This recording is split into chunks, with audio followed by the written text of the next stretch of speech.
साहेब एक आदेश जो आलेला आहे ते नेमका उपमुख्यमंत्री साहेबांचा काय नेमका आदेश आलेला आहे या निवडणुकीच्या अनुषंगाने? या संदर्भामध्ये आज जी बैठक झाली ज्याच्या बाबतीत मी दुपारी आपल्या सगळ्या माध्यम प्रतिनिधींशी बोललो की आमच्या शिवसेना पक्षाच्या जिल्ह्यातल्या सर्व मान्य मतदारांचं म्हणणं आम्ही ऐकून घेतलं जिल्हा कोर कमिटीनं आणि आदरणीय मुख्य नेते आणि उपमुख्यमंत्री मान्य शिंदे साहेबांच्याकडे हा सविस्तर सगळा अहवाल सदस्यांच्या म्हणण्यासह जेव्हा मी या ठिकाणी दिला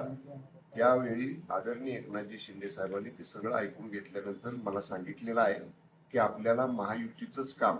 या निवडणुकीमध्ये करायचं आहे. 17च्या 17 उमेदवार जे 6 बिनविरोध निवडून आलेले सोडून जे 11 उमेदवार आहेत महाराष्ट्रामध्ये ते सर्वच्या सर्व महायुती धर्म म्हणून आपल्याला निवडून आणायचे आहेत. त्यामुळं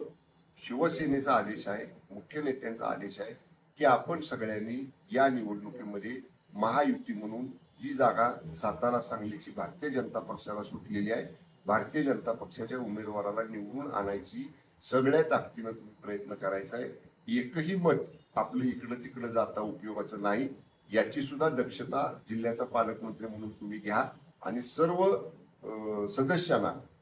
या पक्षाच्या आदेशाप्रमाणे मतदान करण्याचे आदेश मी स्वतः पक्षाचा मुख्य नेता म्हणून दिलेले आहे असं सांगण्याचे आदेश माननीय उपमुख्यमंत्री एकनाथजी शिंदे साहेबांनी मला दिलेले आहेत. सदस्यांची नाराजी तुम्ही ऐकून घेतली होती. आता ती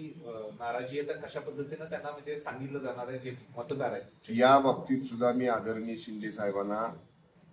सांगितलेलं आहे त्यांच्या कानावर या गोष्टी घातलेल्या आहेत की मतदार जे सदस्य आहेत नगरसेवक आणि जेटी सदस्य सभापती नगराध्यक्ष त्यांच्या भावना या संदर्भातल्या तीव्र होत्या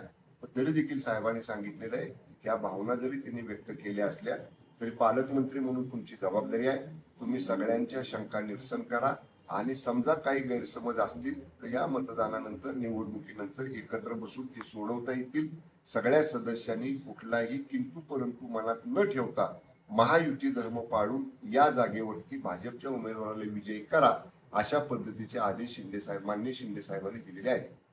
ओके.